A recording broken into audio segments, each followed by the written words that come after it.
What's happening, folks? It's John here from Alpha Fitness, and this video is also appearing on Alpha's World because Alpha's World is where I put all my stuff, all my Alpha Fitness stuff, all my Alpha Male Wrestling stuff, my podcasts, my commentary videos, my social and political commentary videos, my satire videos, acting stuff, just whatever it is. Alpha's World is my vlog, so it'll be just a big mixture, and I hope you all like the content on there. But this one is for Alpha Fitness. That is, if you've came to this video through that channel or through that link, you'll just be on the Alpha Fitness YouTube channel. So if you're interested in other parts of my life and opinions on movies, politics and all that kind of stuff, and you're not too sensitive, or you can take a little joke, maybe you want to check out Alpha's World.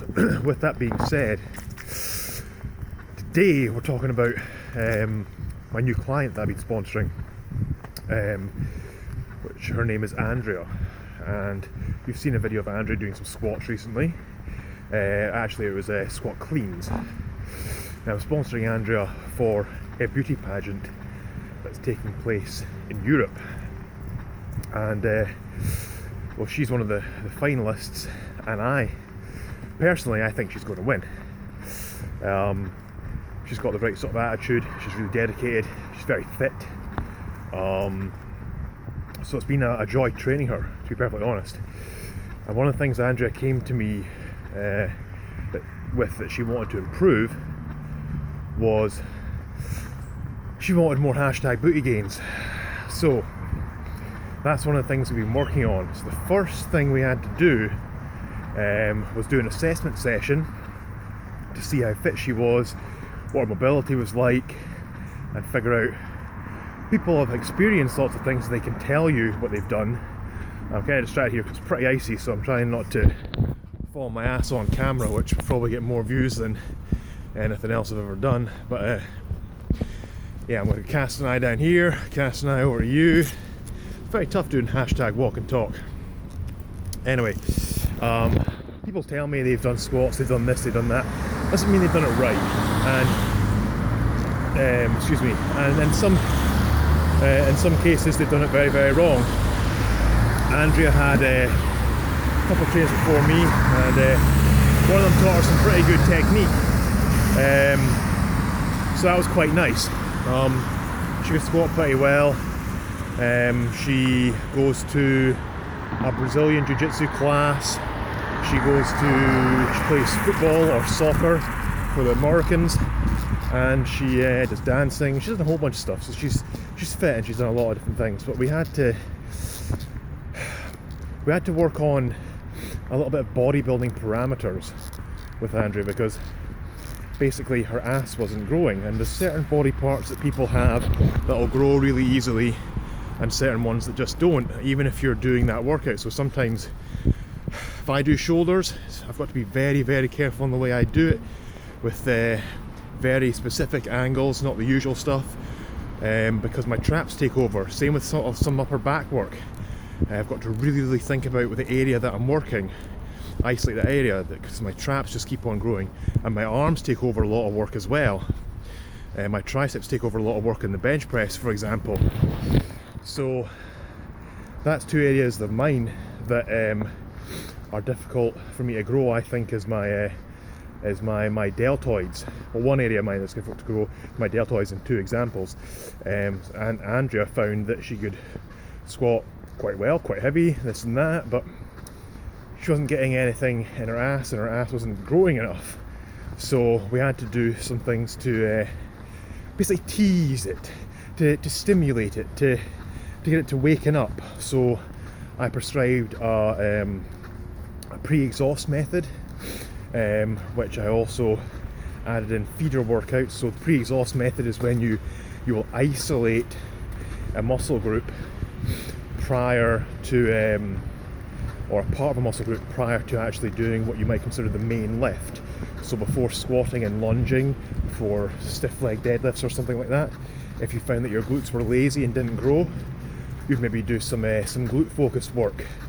So some kickbacks, some fire hydrants, various things, abduction, adduction, those type of things. You do those first and really try and feel the area. You'd maybe do pauses for time and really try and squeeze that area.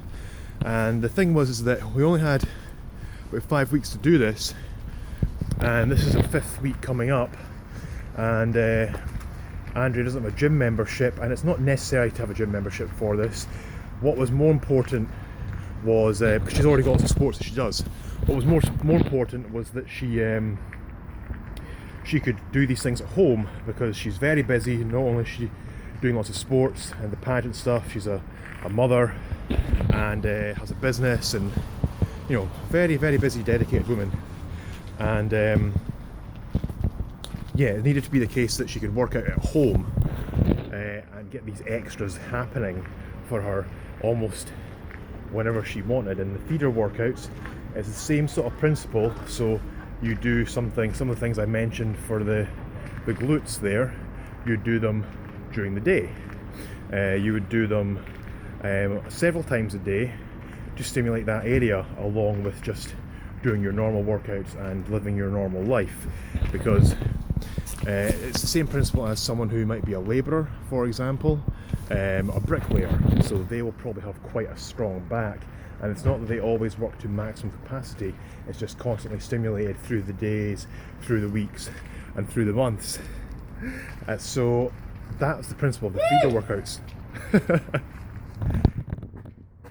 Give it a wave then. Oh, that's a sexy man. So he's got the best shoulders. He really does. Best shoulders. He says he doesn't even train them. He trains chest, trains triceps, trains everything, but the shoulders, they just grow. That's a lucky man right there. And that goes to show, I'm sure there's body parts that he finds hard to grow and he's got to work on them, but the shoulders just grow and they take over. So that goes along with this video. So actually, good cameo. So I've lost my trail of thought.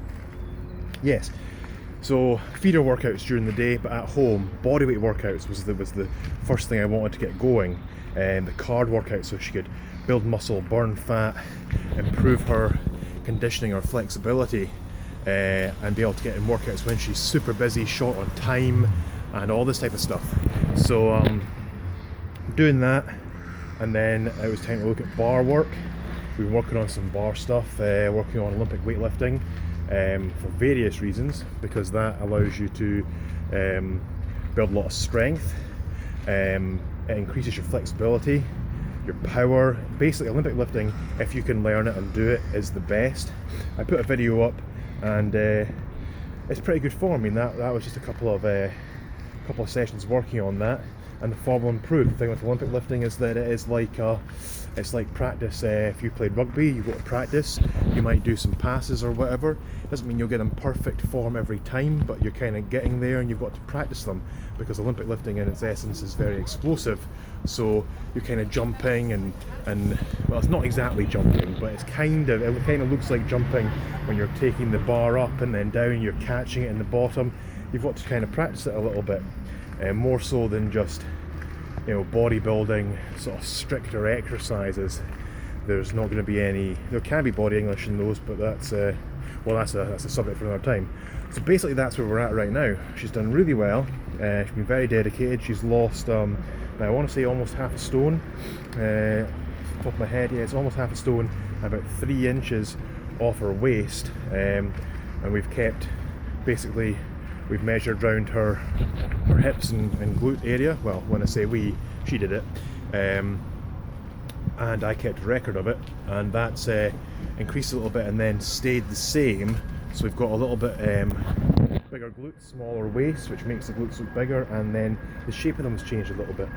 So that's the plan. So how you'd want to do that, if you like doing Olympic lifting, for example, say you're someone that's already well versed in Olympic lifting, but you thought your ass could do with a little bit of extra work, you do some feeder workouts beforehand to get the muscle to respond. And I think that's about it. I think that's it for the video. So that's just a little update on Andrea. We'll speak a bit more about our training later on. If there's anyone that wants to ask me any questions, I'm quite happy to take them. And it's time for me to do shoulders. Catch y'all soon. Hashtag AYG.